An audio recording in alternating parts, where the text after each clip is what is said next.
igreja, boa noite. Mais uma noite de paz, mais uma noite de alegrar, de se alegrar na presença do Senhor, porque Ele é bom, Deus é bom em todo tempo. Vamos agradecer pelos livramentos que Deus nos deu, pelos livramentos de tudo. Às vezes a gente estava dormindo e vê um anjo e nos livrou da morte. Vamos ser gratos a Deus, irmão. Vamos ser fiel ao Pai. Vamos ser fiel ao Pai. Vamos ser fiel a Deus. Vamos parar para assistir o culto. Irmão, o culto é como se estivesse na igreja. Só que nós estamos nas nossas casas. É tempo diferente. Os tempos mudaram. A gente tem que se adequar a esse novo tempo. Tudo a gente tem que se adequar. E eu espero que vocês parem para ouvir tudo que a gente faz com tanto amor, com tanto carinho. O pastor Eclésio se prepara, eu me preparo para a gente fazer uma oração juntos. A gente aqui, vocês aí. A única diferença é que a gente está nas nossas casas. O conforto de estar em casa, não ter que sair, mas estamos no culto. Temos que ver o horário que o pastor coloca para que o culto venha acontecer. Os horários que era anterior. Vamos ter um pouco de responsabilidade diante das coisas de Deus, meus irmãos. Eu estou falando para os irmãos da igreja, Bibi do Cabula. Amém, irmãos? Vamos todos os dias de culto, vamos dizer, não, hoje eu vou à casa do Senhor. O salmista disse, me alegrei quando disseram, vamos à casa do Senhor. E o culto é a palavra do Senhor, é ir à casa do Senhor na nossa casa. Tranquilo, sem precisar de sair, mas vamos se ligar no trono da graça, vamos orar e pedir a Deus para que tudo isso passe e a gente possa estar na nossa igreja adorando o Rei dos Reis, aquele que é digno de todo louvor e de toda adoração. Querido Deus, soberano Deus, Tu és o nosso Deus, o nosso Pai. Senhor, nós somos gratos a Ti, Senhor, por todos os livramentos que o Senhor nos deu, Senhor. Abençoa, Senhor Deus, meu Pai, as nossas autoridades, abençoa o nosso presidente, nossos governadores, nossos ministros, Senhor, aquele que trabalha, meu Pai, para o povo, Senhor. Dai sabedoria, Senhor, para que eles venham, meu Pai, governar bem o nosso país, Senhor, para que tudo venha passar, Senhor, e vemos todos, meu Pai, comércio, tudo voltar ao normal, Senhor, e todos se erguer, meu Pai, porque eu creio, Senhor Deus, meu Pai, que o Senhor vai mudar a economia do Brasil, sim, mas eu creio que todos vamos sair mais fortes depois dessa pandemia. Eu creio que tudo vai ser normalizado e tudo é para a honra e glória do Senhor, Pai. Obrigado, Senhor. Obrigado por mais um dia, por mais uma semana que estamos passando e nós glorificamos o Teu nome, Senhor. Vamos agora adorar o Rei dos Reis através dos louvores, através do grupo de levita da igreja, Bibi do Cabula. Um abraço, boa noite.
Continua sendo Deus, se a doença vier. Ele é Deus, se curado for. Ele é Deus, se tudo der certo. Ele é Deus, mas se não der, continua sendo Deus. Não o adoro pelo que Ele faz, mas o adoro pelo que Ele é. Haja o que houver, será Deus. Não o adoro pelo que Ele faz, mas o adoro pelo que Ele é. Haja o que houver, sempre será Deus.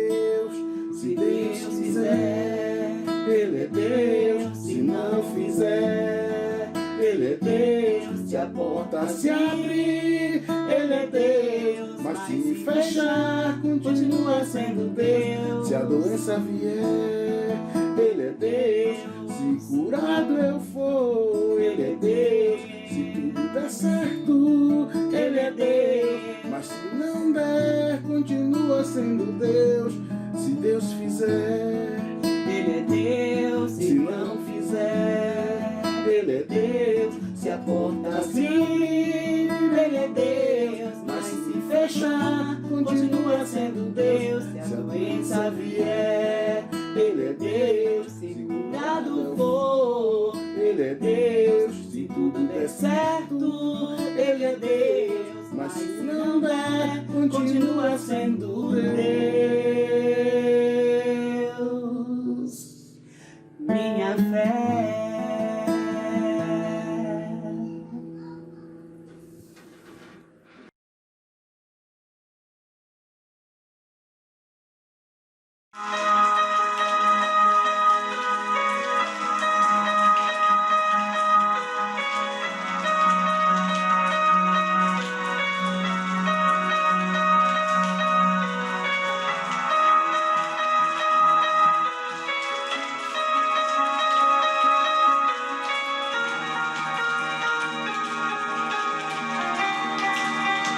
Eu navegarei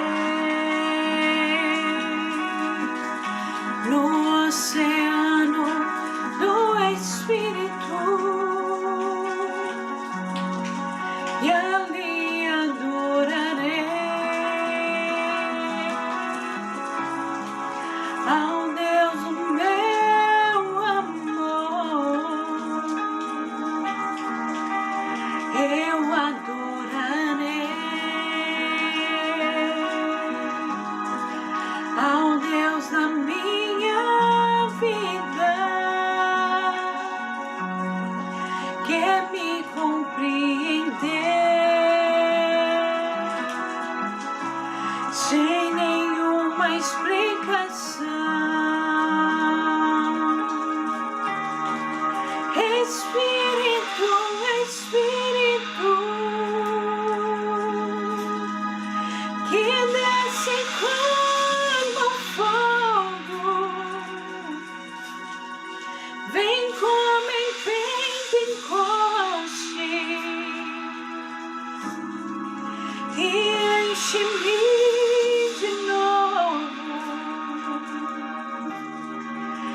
Espírito, Espírito, que desce como fogo, vem como em Pentecoste e enche-me de novo. Eu navegarei no oceano do Espírito e ali adorarei ao Deus do meu amor. Eu adorarei ao Deus da minha vida, que me compreendeu sem nenhuma explicação. Ah, Espírito, Espírito, que desce como fogo, vem como em Pentecoste e enche-me de novo.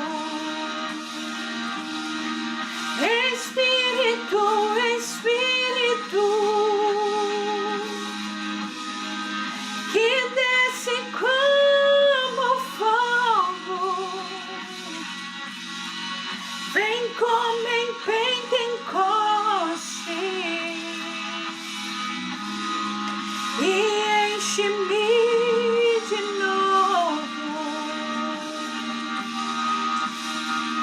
Eu adorarei.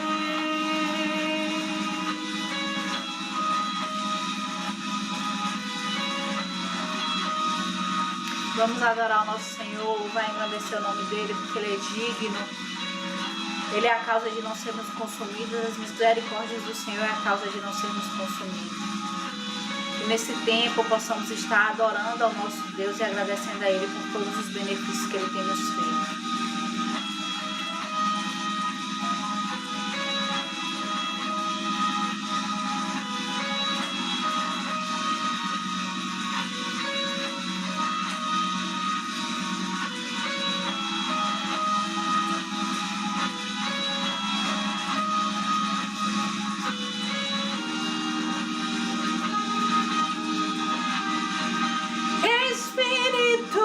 Espírito,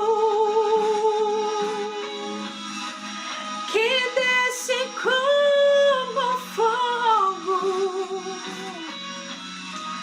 vem como em Pentecoste e enche-me de novo. Espírito, Espírito, que desce como fogo, vem como em Pentecoste e enche-me de novo. Eu adorarei.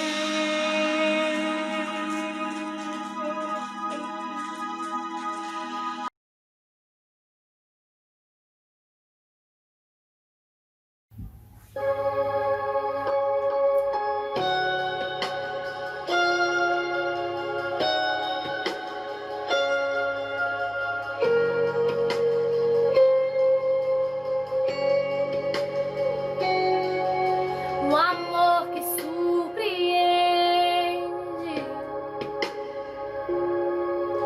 que não quer nada em troca, conhece os meus defeitos, mas isso não importa. Nada faz você parar de me amar.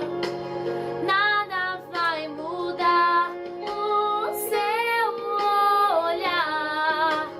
Não importa o que sou, você me chama de meu filho. Que amor é esse? Inexplicável é o seu amor.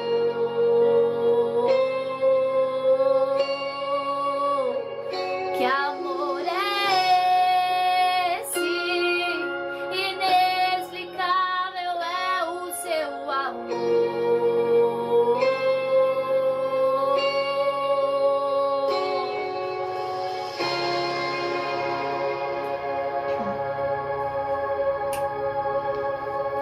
Um amor que surpreende,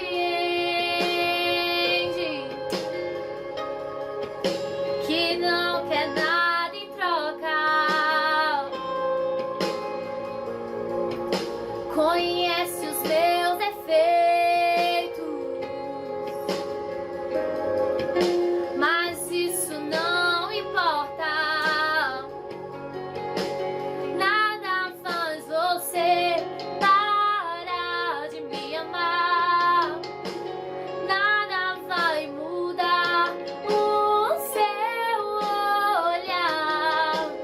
Não importa o que sou, você me chama de meu filho. Que amor é esse? Inexplicável é o seu amor.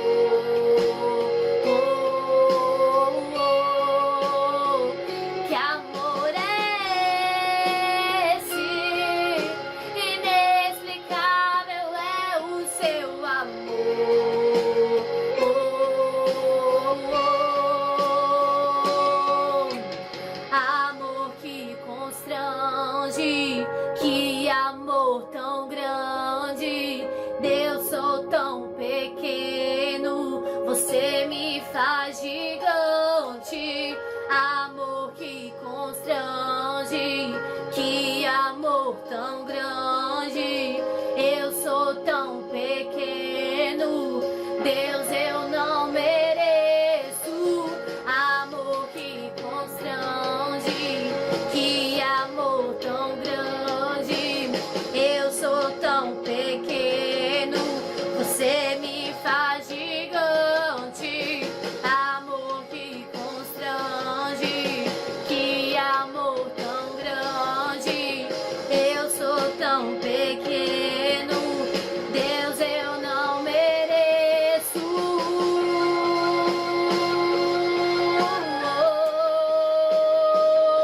Eu não mereço.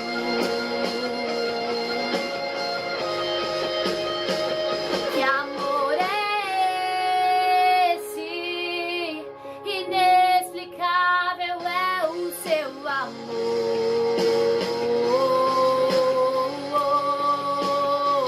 Que amor é esse? Inexplicável é o seu amor.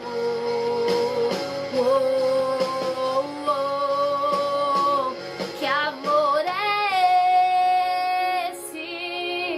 Inexplicável é o seu amor.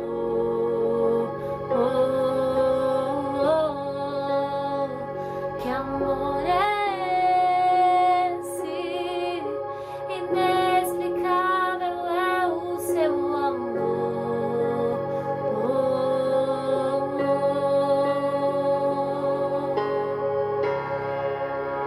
Amém.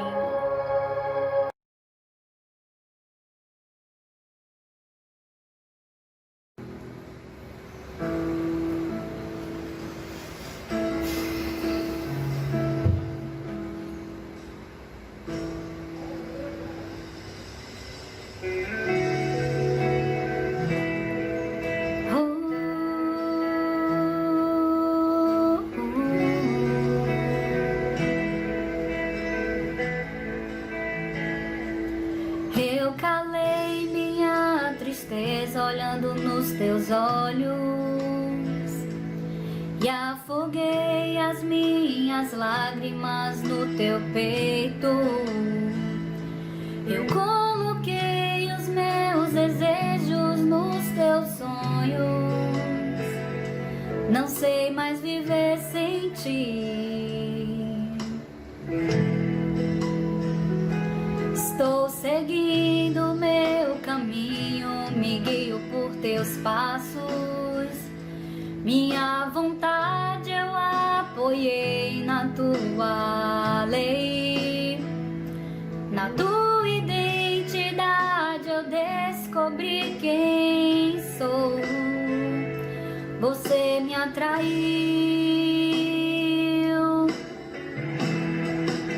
com cordas de amor.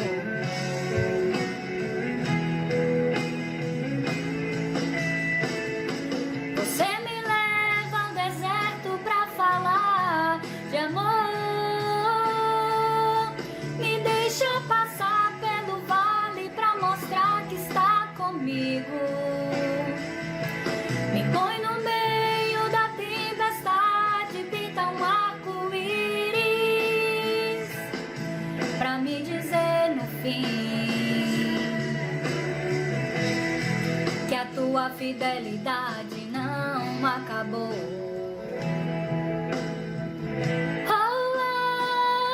Você me leva ao deserto pra falar de amor. Me deixa passar pelo vale pra mostrar que está comigo. Me põe no meio da tempestade, pinta um arco-íris pra me dizer no fim que a tua fidelidade não acabou.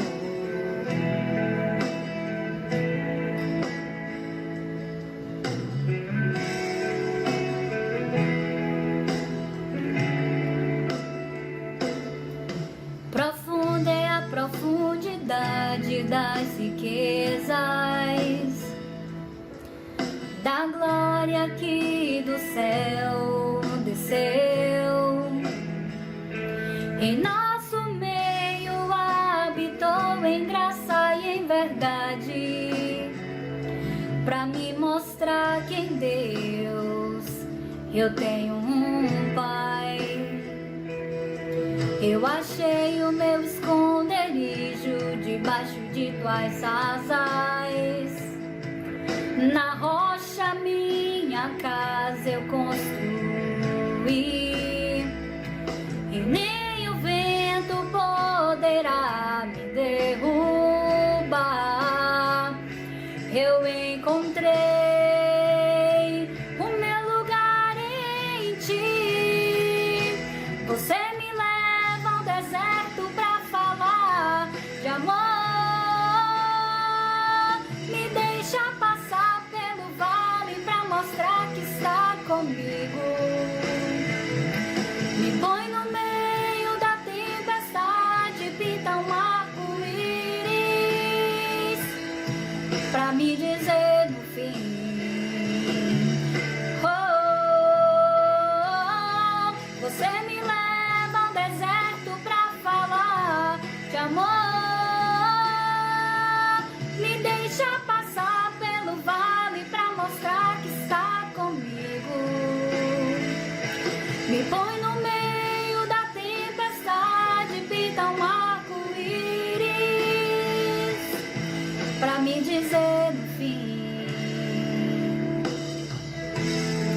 que a tua fidelidade não acabou.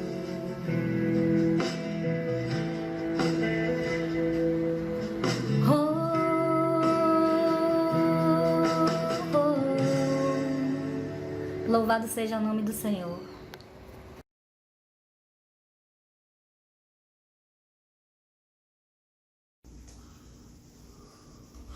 Shalom, amados, tudo bem? Pastor Eclésio aqui mais uma vez. Hoje é quarta-feira, dia de culto, um dia abençoado da presença do Senhor. Espero que você esteja tendo uma boa semana, né? Porque essa semana tem sido muito boa para mim, graças a Deus, né? E eu amo estar aqui com você, eu amo estar aqui cada quarta, cada domingo, a gente se encontrar nas células. Não vejo a hora da gente ter um reencontro pessoalmente para poder, né, trocar um abraço, trocar um carinho, um afago, algo que tem feito falta bastante pra gente nesse tempo de isolamento social. Mas nós precisamos continuar firmes e fortes no propósito que Deus colocou todo o planeta Terra, né? E eu acredito que de fato esse é um momento em que que Deus está no controle de tudo, que toda a Terra ela está envolvida nesse processo, e algo de poderoso, de grandioso haverá de acontecer após aqui. E nós precisamos aprender a extrair, né, dos momentos difíceis lições. Nós precisamos aprender a extrair das dificuldades, das adversidades, aprendizado, crescimento e avanço em todas as situações. E por isso que nós temos mantido firmes e fortes cada um desses cultos, e pretendo, após o retorno às atividades normais, porque eu sei que nós vamos retornar, continuar as atividades online, porque isso para mim é uma ferramenta poderosa para alcançar milhares de pessoas, para alcançar milhões de pessoas ao redor do mundo. Eu insisto em que nós aproveitemos essa oportunidade para mudar também o nosso nível de percepção, de conhecimento, de aprendizado, e assim avançar numa nova etapa de nossas vidas que nós vamos precisar sim nos adaptar. Mas eu queria falar já sobre a palavra de hoje, que ela fala também de algo que é fundamental em nossas vidas, porque é algo que está presente o tempo todo na vida do ser humano, certo? E que também essa palavra, eu creio que ela vai te ajudar a ser uma pessoa com uma percepção melhor da vida a partir de agora, a partir do final dessa palavra, a partir daquilo que você vai ser ministrado dessa noite, né? E aquilo que você vai compreender acerca de fatos que a gente não tem como evitar, mas que a gente pode trabalhar para que eles sejam melhor administrados e percebidos em nossas vidas, né? Então eu queria que os irmãos abrissem a Bíblia aí na Epístola de Paulo aos Romanos, capítulo 8, versículo 18.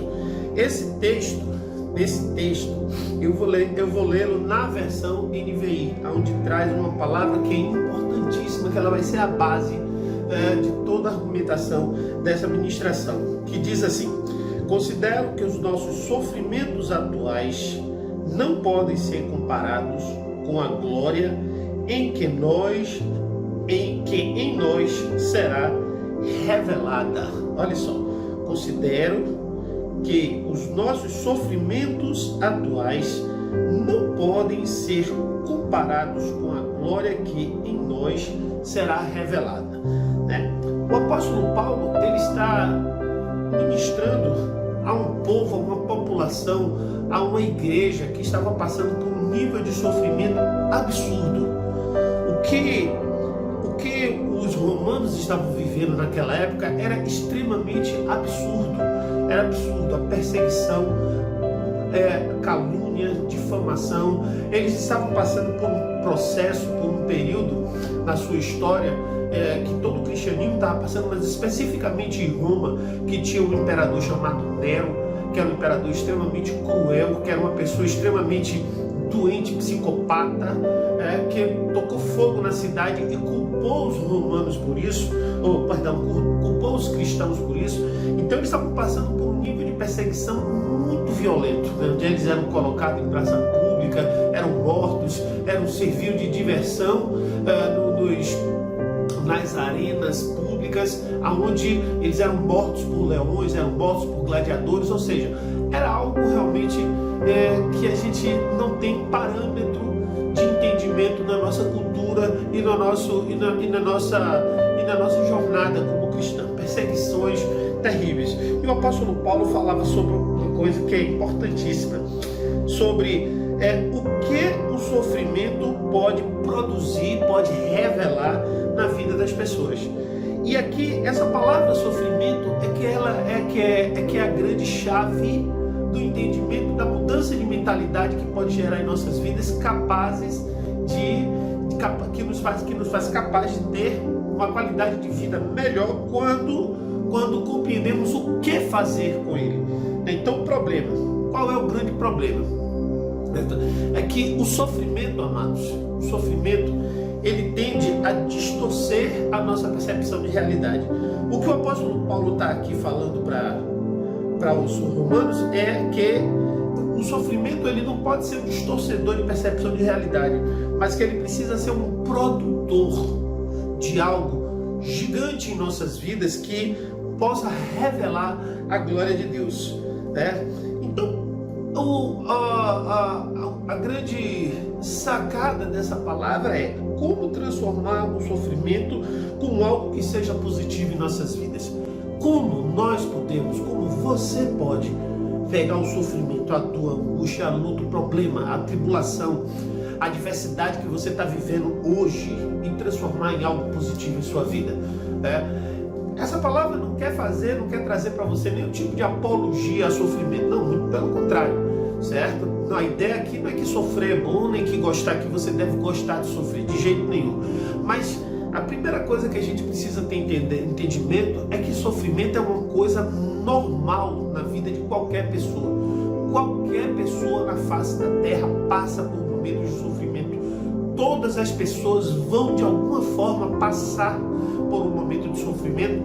E é aí que, se você não tiver esse entendimento de que o sofrimento faz parte da história da vida, que é a primeira coisa que você deve entender, que você deve produzir dentro de você, você jamais saberá extrair lições, coisas boas, positivas do seu sofrimento, certo? Então vamos lá. A primeira coisa que a gente precisa ter um entendimento, a primeira coisa eu falei agora, é entender que o sofrimento faz parte da vida, que todo mundo em algum momento vai passar por algum tipo de sofrimento, Então é já esperar o sofrimento? Não é já esperar o sofrimento. É gostar do sofrimento? Não é gostar do sofrimento. É você passar a ser doente por causa do sofrimento? Não, de jeito nenhum. É entender que o sofrimento faz parte da vida, que todo mundo vai sofrer, vai passar por um nível de sofrimento em algum momento. E para que você possa ter uma melhor compreensão sair-se melhor, numa condição melhor após um período de sofrimento, nós vamos falar mais nessa noite, né? Então, amados, primeira coisa é a questão da subjetividade. A partir do momento em que o homem, lá no Jardim do Éden, eles passaram a dominar, ter conhecimento, acesso do conhecimento do bem e do mal, a subjetividade, de uma forma clara e interpretativa acerca dos fatos, passou a fazer parte da vida do homem. Porque agora a interpretação dele de todas as coisas não vai mais de acordo com a interpretação do conhecimento divino que eles tinham na época. Porque a Bíblia fala que antes de conhecer o bem e o mal através do meu fruto proibido, aonde Deus havia ordenado que eles não comessem, certo? Que eles não provassem, o homem tinha um só conhecimento, que era o conhecimento de Deus. Mas a partir dali, em que eles passaram a ter o conhecimento do bem e do mal, o julgamento acerca de certo e errado na vida deles não passou a ser um parâmetro divino, e sim um parâmetro individual, um parâmetro de cada um deles. Então, queridos, para algumas pessoas, certo é diferente do que é para outras. Bem é diferente do que é para outras. E essa assertiva precisa ser algo que a gente tenha compreensão. Porque grande parte do nosso sofrimento se dá justamente pelo fato da gente querer estabelecer que as outras pessoas pensem da mesma forma que a gente pensa, que tenham um conceito de certo ou errado semelhantes ao nosso. E na verdade não é isso. Por exemplo, na história, nessa passagem onde Nero perseguia os cristãos, na mentalidade de Nero, ser cristão era errado, e foi o que ele estava fazendo, era o certo. Então, a partir do momento que você tem a percepção de que o outro tem a forma de pensar dele, tem a forma de agir dele, isso não vai trazer compreensão sobre o que o outro faz, mas vai trazer um entendimento de que você está debaixo de algo que te traz uma visão mais ampla acerca do outro, né? Para você ter misericórdia de alguém, você precisa entender que as ações erradas com que a levaram à condição que ela está são frutos de ignorância e não frutos de atitudes corretas. Então, quando você tem a percepção, o outro, você entende que o outro tem uma percepção diferente da sua, você vai ter aquele pensamento semelhante ao de Jesus e ao de Estevão. Quando Jesus e Estevão disse, tanto Jesus lá na cruz quanto Estevão, quando estava sendo apedrejado, dizia assim: Senhor, perdoa-lhes porque eles não sabem o que fazem, né? Então esse é o primeiro ponto, é entender isso. O segundo ponto é o seguinte, amados, e esse aqui agora pode ser até um pouco polêmico, porque ele vai talvez mexer com algo que a gente por aí vê um pouco diferente, que é entender que o sofrimento traz tristeza. Olha só, traz tristeza. E quando estamos tristes, buscamos as causas. Nós precisamos aprender a buscar as causas da tristeza dentro de nós mesmos, né? Todo sofrimento traz tristeza. É por isso que eu disse a você que no início eu não quero transmitir a ideia aqui de que sofrer é bom. Não, de jeito nenhum. De jeito nenhum. Sofrer não é bom no aspecto espiritual, no aspecto emocional, né? No aspecto emocional. A tristeza é uma manifestação emocional, manifestação da alma, né? Então a tristeza é um sentimento que é resultado do sofrimento. O sofrimento produz como resultado sentimental, emocional em nossa vida tristeza, mas a resposta para essa tristeza não pode estar fora de nós, e sim dentro de nós. Nós nos entristecemos porque entendemos que o sofrimento produz algo negativo, que reflete algo ruim, né? Ruim, não bom dentro de nós. O sentimento não é bom. Este não pode estar com isso transformando a tristeza em uma ferramenta de culpa ou de terceirização de culpa, né? A gente não pode estar pegando a tristeza e colocando a culpa da nossa tristeza em outras pessoas, buscando o resultado da nossa tristeza em outros aspectos, em outros fatos. Não, todas as respostas para a nossa tristeza, não é nossa tristeza não, mas para a tristeza, elas estão dentro daquela pessoa, né? A percepção, o impacto, vai tudo estar relacionado a como ela percebe os fatos ao redor de si e como esses fatos impactam com os seus princípios, valores, com as suas convicções, com as suas percepções, com aquilo que ela observa dos fatos. Então é por isso que o apóstolo Paulo, aqui mesmo nessa epístola ao Romano, em outra passagem, lá no capítulo 5, Paulo diz que se alegra nas tribulações, porque ele entende que o motivo da tristeza ou da alegria está dentro de si, e não fora de si. Porque se ele for buscar essa resposta fora dele, ele não vai se alegrar com as tribulações, porque as tribulações estão fora dele. Então a tristeza é a resposta para a tristeza, o motivo da tristeza, ou a causa da tristeza é algo que está dentro de cada um de nós, e nós precisamos saber como buscar e administrar cada uma dessas situações, né? O terceiro ponto importante também que a gente precisa aprender a lidar com o sofrimento e os resultados para que isso seja transformado em algo positivo em nossa vida é o fato de que nós precisamos nos permitir sentir a tristeza. Queridos, muitas pessoas elas mascaram seus sentimentos, mascaram o que estão percebendo, mascaram escondem, né, esse sentimento de tristeza, só que isso produz internamente coisas ruins. Amados, nós precisamos sempre aprender com Deus, com Jesus, com a palavra dele acerca de como nós devemos nos portar diante de todas as situações da vida. E por exemplo, Jesus, a Bíblia fala que quando Jesus esteve sob da morte de Lázaro, e olha só que lá, poucos instantes, né, antes de chegar lá em Betânia, 4 dias antes, na verdade, 2 dias antes, na verdade, não, 4 dias, isso mesmo, as irmãs de Lázaro estiveram na casa de Jesus, pediram para ele ir lá orar, para ajudar, e quando Jesus chegou lá, Lázaro já tinha 4 dias de morto. Elas disseram para ele que se ele estivesse lá, o irmão dela não teria morrido.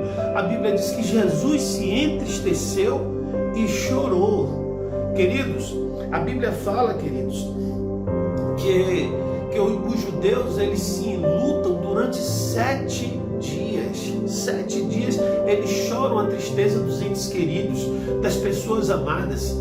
A tristeza é um sentimento que ele não pode ser abafado, ele deve ser sentido em sua plenitude. O que ele não deve ser é aprofundado a ponto de se tornar uma decepção. Davi, quando perdeu o seu filho, o primeiro filho com Batseba, fruto do pecado, onde ele foi tirado por Deus por uma questão de aplicação da justiça divina, a Bíblia diz que Davi chorou durante um período. E depois disso, ele se aprontou, se arrumou e continuou a sua vida. Ou seja, Davi, ele não eximiu-se, não abriu mão, ele não mascarou o seu sentimento. E nós não podemos mascarar nossos sentimentos. Quando mascaramos os nossos sentimentos, reprimimos eles de tal forma que eles podem se transformar depois em uma arma psicossomática contra nossas vidas. Muitas das doenças, enfermidades ou depressões e outras situações, elas são produzidas justamente como uma reação do próprio organismo, da própria psique, da própria alma contra a própria pessoa, porque no lugar dela sentir o que tinha de sentir, ela abafou aquilo que tinha de sentir. Então, queridos, o sentimento, se você perdeu alguém, se você perdeu um familiar, se você está passando por um momento difícil, o sentimento ele deve ser sentido. O que ele não deve ser é focado. O que ele não deve ser limitado além do tempo, mas ele deve ser sentido e ele deve ser tratado como uma válvula, uma válvula não é a palavra certa, mas como um degrau para o crescimento, para o avanço, para uma nova etapa da sua vida. Toda vez que você passa por um sofrimento, e esse sofrimento ele realmente é grande, ele te faz uma pessoa diferente, mas o que ele precisa fazer em você é te transformar em uma pessoa melhor, te transformar em uma pessoa mais madura, em uma pessoa que tem agora uma nova experiência que pode compartilhar e ajudar outras pessoas. Esse é o terceiro aspecto. Precisamos sentir a tristeza, o sofrimento, deixar que o sofrimento produza em nós crescimento para as nossas vidas. O quarto aspecto é o seguinte, amados: no momento que nós estamos sofrendo, como a nossa percepção, você se lembra que no início eu falei que a percepção de quem está passando por nível de sofrimento, às vezes ela é distorcida. As pessoas começam a ver o mundo de uma maneira distorcida, em situações de uma maneira distorcida. Então é possível que nós precisemos também de buscar ajuda, sabe? Às vezes uma pessoa que seja capaz de te ouvir, um ombro que você seja capaz de chorar, que você possa chorar e que você tenha confiança de que aquele choro, ele vai sim produzir o resultado do item anterior, onde você precisa sentir a tristeza, mas aquele choro vai libertar você de um momento de angústia e transformar aquilo num alívio, ou uma voz amiga, ou uma voz de sabedoria que possa te guiar de uma maneira onde você possa aproveitar melhor, saber observar ao seu redor com mais qualidade, com mais entendimento, com mais sabedoria, e saber tirar boas lições daquele momento, e você não ficar só, não se isolar.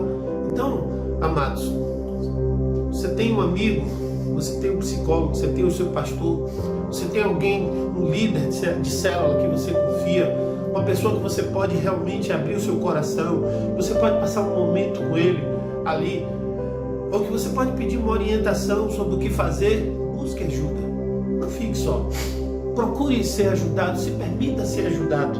Por quê? Porque nós não podemos nos considerar independentes do mundo. Esse é o quinto aspecto. Nós não devemos nos considerar independentes do mundo, né? Às vezes as pessoas acham que independência é maturidade, e não é bem assim. Stephen Covey, no seu livro Os 7 Hábitos das Pessoas Altamente Eficazes, ele fala sobre 3 conceitos fundamentais na vida do homem, né?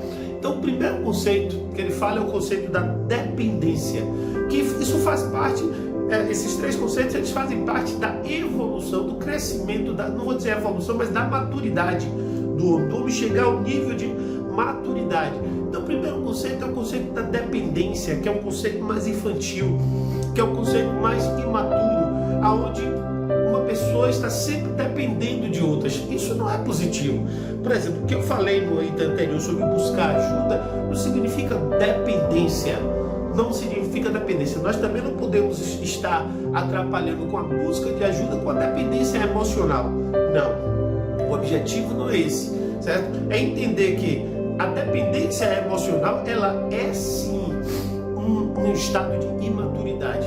Em tudo você está dependendo emocionalmente da ajuda de pessoas, é diferente, certo? De você buscar ajuda de pessoas no momento de sofrimento, buscar ajuda para ouvir, buscar ajuda para uma orientação, buscar ajuda para tomar decisão, buscar ajuda para você estar escolhendo melhores alternativas, ou simplesmente buscar ajuda para poder chorar e sentir o momento que você está sentindo. É totalmente diferente de ter uma dependência emocional de alguém, ter uma dependência emocional de uma outra pessoa. Hoje, por exemplo, na igreja, às vezes é muito comum pessoas estarem o tempo todo dependendo emocionalmente de profetas, achando que são dependência espiritual. É diferente isso, irmãos. É diferente isso. Quando uma palavra de Deus é liberada na tua vida, certo? O impacto dela deve ser espiritual e transformar a sua vida como um todo, e não simplesmente um consolo emocional, apesar de que o Espírito Santo também é consolador. Mas a dependência emocional, ela denota, ela revela uma imaturidade, e nós precisamos aprender a escalar a escala da maturidade. Então, toda dependência de outras pessoas, tanto emocional quanto financeira, quanto até mesmo no nível espiritual, ela é um sinal de imaturidade. Então, o primeiro estágio que é preciso ser definido dentro dessa visão trazida por Stephen Covey, e que ela tem a ver lá com a palavra de Deus, lá em Romanos capítulo 5, Hebreus capítulo 5, por exemplo, Paulo fala que ele não tem como falar para aquelas pessoas porque eles ainda estão, ele não pode dar ainda um alimento sólido, porque eles ainda estão como crianças, por isso precisa dar um leitinho, né? Então significa que existe um estágios de crescimento e de maturidade. O segundo estágio de amadurecimento que a pessoa passa é o estágio da independência. E tem muita gente que para por aí achando que a independência ela é o estágio de maturidade pleno. E não é, na verdade. Por quê? Porque a independência te faz isolar-se. A independência te faz tomar decisões sem estar entendendo o contexto, mas sim de acordo com suas percepções. A independência às vezes produz esfriamento espiritual. A independência também produz às vezes esfriamento emocional, mas esse esfriamento emocional pode gerar também problemas emocionais, porque esse esfriamento sempre vai estar produzindo dentro de si a mesma coisa que eu falei anteriormente, você reprimir sentimentos. Então essa independência também te leva a tomar decisões fora de contextos ou fora de orientações que possam trazer resultados na tua vida. Normalmente essa independência produz arrogância, essa independência produz soberba, e a Bíblia fala, queridos, que Deus rejeita o soberbo, que o que é soberba ela precede a queda, porque a independência foi exatamente o estágio que Satanás queria atingir, onde a independência ele é o Senhor de si mesmo, o rei de si mesmo, não deve nada a ninguém, não precisa nada de ninguém e não depende de ninguém. A independência às vezes pode levar pessoas a frustrações, a situações muito difíceis que podem levá-lo a problemas mais profundos. Por isso que a independência é algo que precisa ser colocado em outro nível, que é o nível de maturidade, de acordo com o livro, que é o nível da interdependência. Ou seja, o que é a interdependência? A interdependência é você ter um entendimento de que você é uma pessoa autônoma, de que você é uma pessoa que é dona das suas ações, dona dos seus atos, responsável pelos seus atos, mas que seus atos não dependem somente de você e que você não está só nesse mundo, né? Então, nós não podemos nos considerar independentes, nós temos que entender a interdependência. Se estamos passando por um momento de sofrimento, nós precisamos buscar dentro de nós as respostas, que foi lá o primeiro ponto, né? Entender que nós somos responsáveis pela nossa vida, pelos nossos atos, mas que nós não estamos só nesse mundo, que nós podemos buscar ajuda, que nós podemos buscar apoio, que nós podemos buscar orientação, que nós podemos buscar direcionamento. Existem direcionamentos em todas as áreas, cada pessoa de confiança, um ao outro, vontades alheias, direcionamentos alheios, e com isso, irmãos, nós começamos a transformar transformar o sofrimento em uma ferramenta, na verdade, de deixar ele de ser um sentimento, mas passar a ser uma ferramenta para crescimento. A partir daí a nossa mensagem vai começar a trazer os resultados positivos da sua vida. Por quê? Porque você vai se entender, você vai começar a entender que tudo ao seu redor tem um sentido. Tudo ao seu redor tem uma razão de ser, tem um propósito. E é aí que vem a sexta coisa, a sexta coisa que nós precisamos aprender a desenvolver nas nossas vidas nessa hora. Então, veja só, independentemente de qualquer coisa, seja grato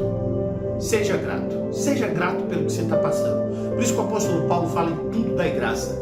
Seja grato pela sua vida, seja grato por aquele momento, aprenda a agradecer.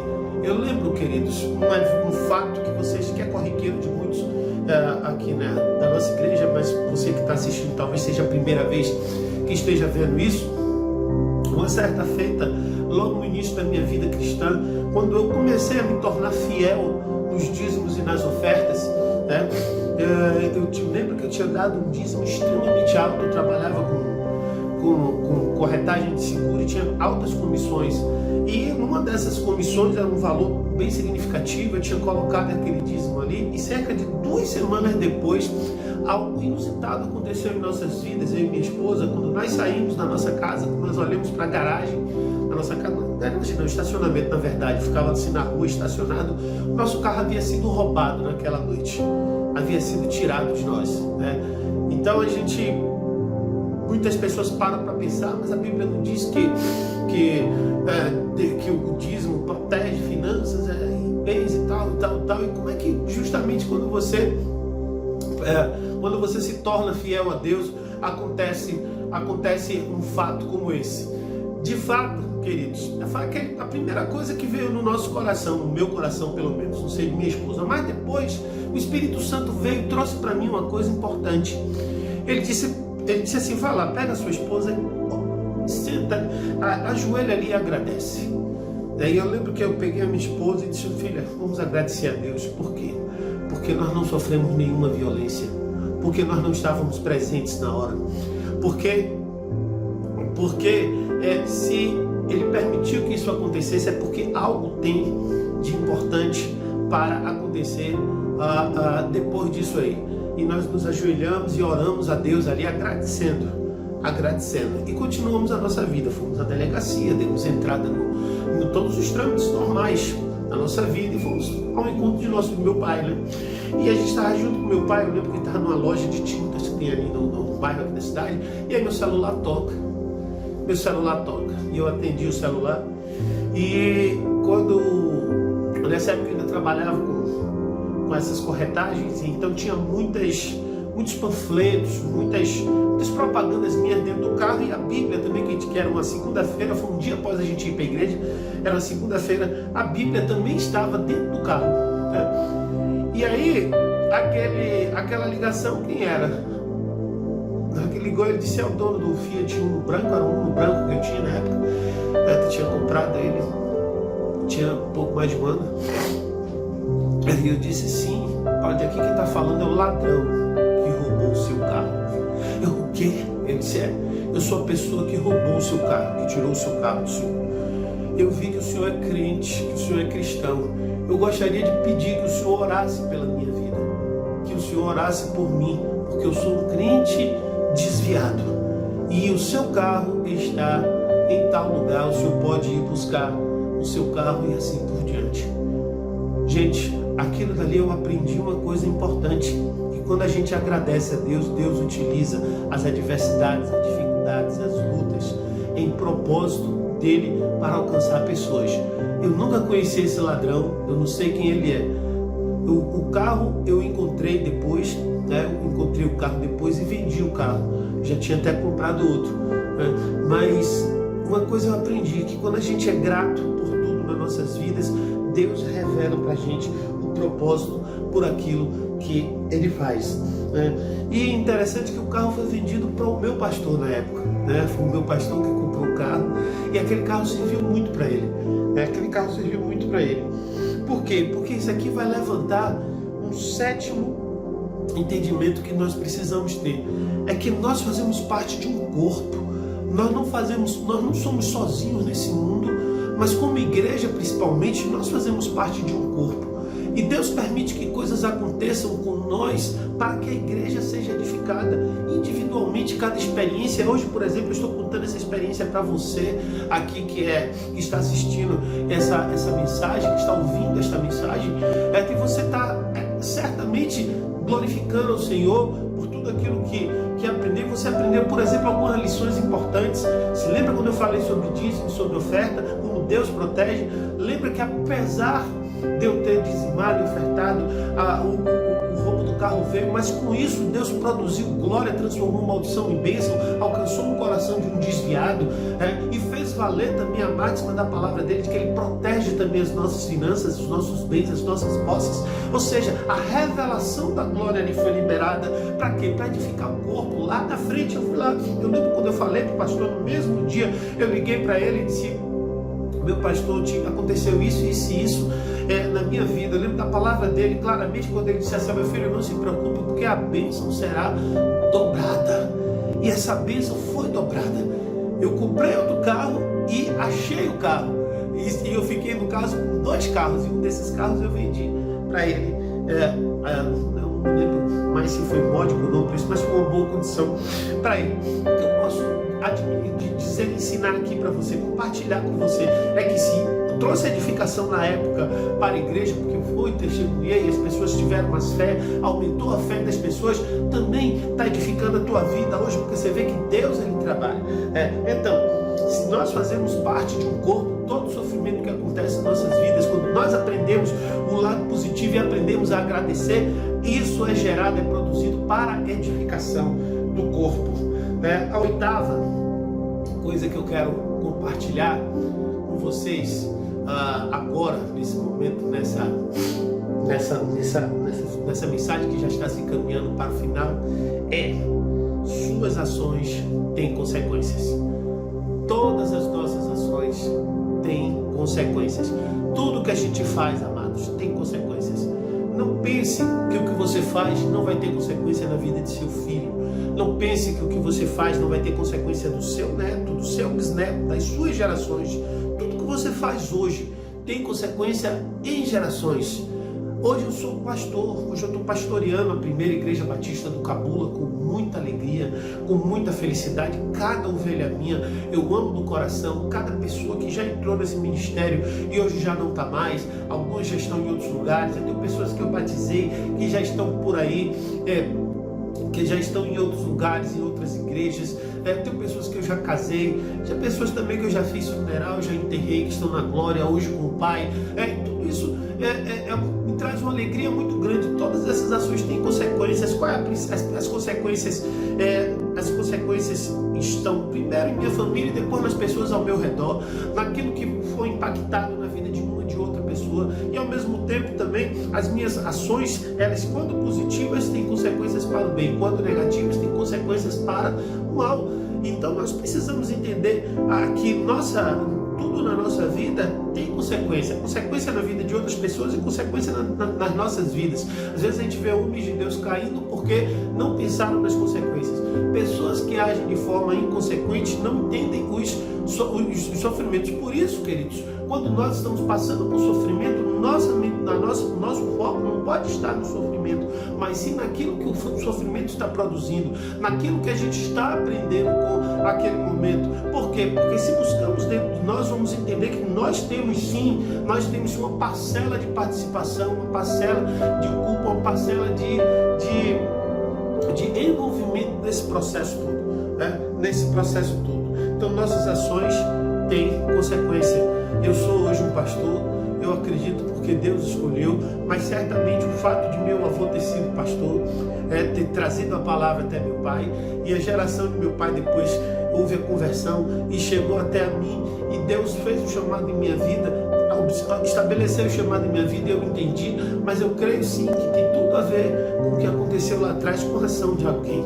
O que você está passando, quem você é hoje, o que você está vivendo hoje, o que você está processando hoje na tua vida, é resultado de ações também de pessoas no passado. Portanto, o que você fizer hoje vai afetar a sua família, vai afetar o seu filho, vai afetar as pessoas que estão ao seu redor e vai afetar a sua vida. Portanto, amados, é importante a gente entender que nossas ações, elas têm consequências, temos responsabilidade sobre as nossas ações. E eu queria dar a penúltima informação, é de que todo sofrimento é passageiro. Todo momento de sofrimento ele é passageiro. Portanto, não ache que isso vai durar a vida toda. Não ache que toda luta vai ficar a vida toda. Vai ter um momento do fim, vai ter um momento em que ele vai passar. E é aí que a gente precisa aprender como transformar tudo o que a gente viveu em aprendizado. Se você entender que isso está dentro de você, que a raiz do sofrimento está dentro de você, na sua percepção de mundo. Se você entender que a tristeza, a tristeza que é gerada precisa ser sentida, mas que você pode buscar ajuda, que você não está só nesse mundo, que independentemente de qualquer coisa você precisa ter um coração grato, que independentemente de qualquer coisa você precisa entender que aquilo que está acontecendo com você vai produzir a glória de Deus, porque você faz parte de um corpo e isso vai edificar outras pessoas pela sua vitória, e que suas ações elas têm consequências sim. Portanto, pensar como agir antes de agir, e que nós fazemos parte de um corpo. nós vamos entender que tudo que a gente está vivendo tem um momento de superação. E a gente vai aprender a superar. Mas com uma 10ª e última colocação ou ponto que nós precisamos desenvolver em nossas vidas é confiar em Deus. Confie em Deus. Confie. Eu comecei essa palavra dizendo que eu cria que Deus está no controle de todas as coisas, que Deus está sabendo de tudo que está acontecendo. Algumas pessoas hoje podem estar no sofrimento, pode ser uma enfermidade. Outras, o sofrimento pode ser um problema familiar. Outras, o sofrimento pode ser um problema financeiro, um problema emocional. Outros, o sofrimento pode ser um problema de relacionamento. Essas são as 3 fontes mais poderosas de sofrimento: emoções, finanças e saúde.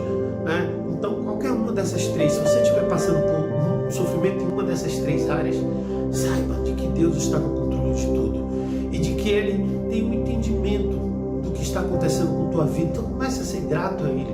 Comece a entender que isso está produzindo um aprendizado em tua vida, uma forma de você aprender a cuidar melhor do seu corpo.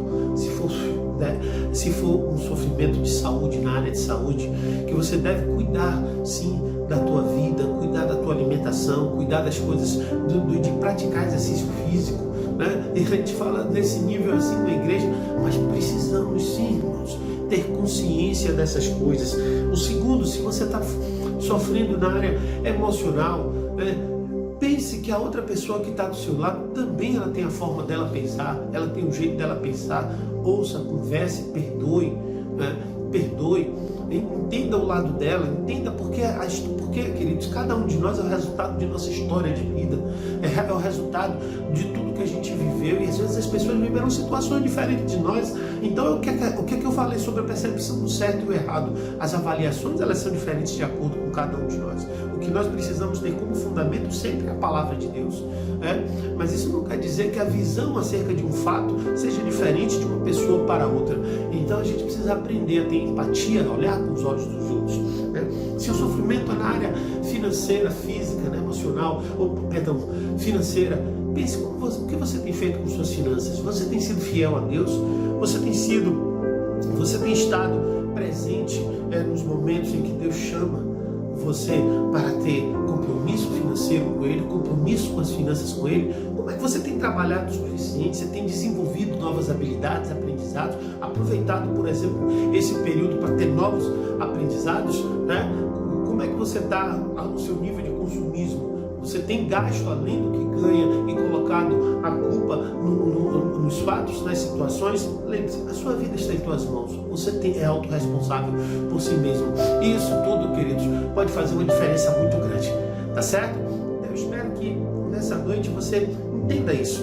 Toda luta, todo sofrimento, ele produz crescimento. Toda luta, todo sofrimento, a depender se você aplicar esses 10 assertivos em tua vida, esses 10 pontos que foram ministrados nessa noite de hoje, eu tenho certeza absoluta que a tua vida vai ser muito melhor e você vai poder então absorver e ser capaz de crescer em meio ao sofrimento. Amém? Vamos orar. Coloca a mão no teu coração agora. Vamos agradecer a Deus por tudo que Ele tem feito em nossas vidas, por cada um dos momentos que nós temos vivido, e porque tudo isso que nós temos vivido tem produzido em nossa vida, né? Senhor, nós queremos te agradecer, Senhor, por essa palavra. Queremos te agradecer pelo Teu Espírito Santo em nossas vidas, trazer para nós o entendimento do crescimento, da mudança de nível, da maturidade dentro do sofrimento. Eu te peço, Senhor, que nós possamos analisar, ou ter a capacidade de analisar todos os fatos que estão acontecendo ao nosso redor, ó Pai, mediante um fundamento e mediante uma ótica, a ótica da Tua palavra.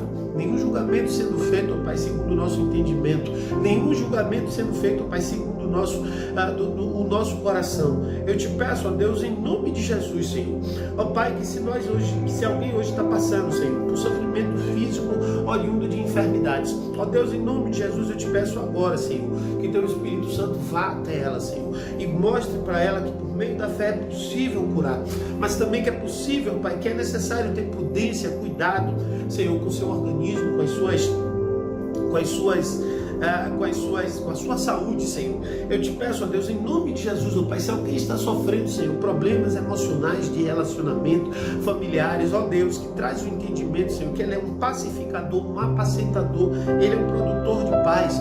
Dá, ó Pai, o entendimento do pedir perdão, ó Pai, da compreensão do sentimento do outro, da forma como o outro vê, compreende que a história dele é diferente da dela e que por isso, ó Deus, a empatia é fundamental para que haja, ó Deus, o entendimento familiar. Mas, ó Pai, também leva, Senhor, o Teu Espírito para dentro dessa pessoa, para que o Espírito Santo possa transformar ela nessa pessoa que Tu queres, ó Pai, que ela seja, para que ela seja melhor a cada dia. Te peço também, ó Deus, para aqueles que estão sofrendo na área financeira, Senhor, que deles entendimento, ó Pai, que deles, ó Pai, fidelidade, ó Pai, o coração deles, a capacidade de administrar os seus recursos de maneira tal que eles venham a prosperar, crescer e avançar. E assim, ó Pai, nós cremos, ó Pai, que o Teu nome será glorificado. Igreja, antes da gente encerrar, eu quero pedir duas coisas. Primeiro, nós temos tido, vai ser uma chamada um pouco mais dura agora. Eu sei que você pode estar chorando agora, mas eu quero te tocar. Queridos, muitos irmãos têm trabalhado firmes aqui para que o nosso ministério permaneça ativo. E desses ministérios é o Asas. O Asas tem feito um trabalho lindo, um trabalho com lives, um trabalho com a doação de alimentos, um trabalho com a participação. Então eu te peço em nome de Jesus, amados, em nome de Jesus. Eu fiquei com o coração pesaroso quando eu vi o relatório da última live, que foi no sábado, uma live muito forte, muito importante, sobre a questão da alimentação, que foi ministrada pelo nosso irmão Júnior, que é baterista na nossa igreja, uma pessoa altamente capacitada nessa área, certo? E só tiveram da igreja 6 pessoas, certo? 6 pessoas. Então, amados, se vocês querem sugerir alguma coisa, certo? Sobre horários, acham ruim, dá um toque pra gente saber qual é o horário melhor para que a gente possa fazer lives de uma maneira que seja abranja mais pessoas. Mas lembre-se, independentemente de simpatia, de empatia ou de qualquer coisa, vamos dar uma força para as coisas da igreja acontecerem. A outra ação do Ministério Asas também, que precisa da sua participação, é a da doação de alimentos. Então eu preciso que você traga alimentos para serem doados, porque existem famílias, muitas famílias que lá na igreja todos os meses elas recebem essa ajuda e isso Deus se alegra. Então eu quero te fazer esse pedido aí, Então muito obrigado também pela atenção e eu creio, fica ligado, na próxima live do Asas eu quero ver você lá, tá certo? Eu quero ver você lá, e certo? Também quero ver você doando o seu alimento, Eu não marquei ainda a data da Universidade da Vida, mas nós vamos fazer a Universidade da Vida para você que ainda não fez, Universidade da Vida online, e para você que já fez, você tem um compromisso espiritual com Deus, não é comigo, mas aproveitar esse período para poder levar a palavra, o conhecimento de Deus para a vida de pessoas. Então convide quem não é crente, convide um filho seu, convide um parente seu para participar da Universidade da Vida, que ela vai ter um impacto extremamente positivo. No próximo domingo eu já vou dar a data da Universidade da Vida, nós vamos começar o período de oração, porque nós não sabemos quando é que nós vamos retornar aos cultos na igreja. Eu tenho visto pessoas, pastores, inclusive amigos meus, que abriram as suas igrejas e eles foram infectados de vírus. Muita gente dentro da igreja acabou pegando vírus e eu não quero expor vocês a esse risco, amém? Então, amados, que Deus abençoe vocês, um beijo no coração, tá? Tchau, tchau.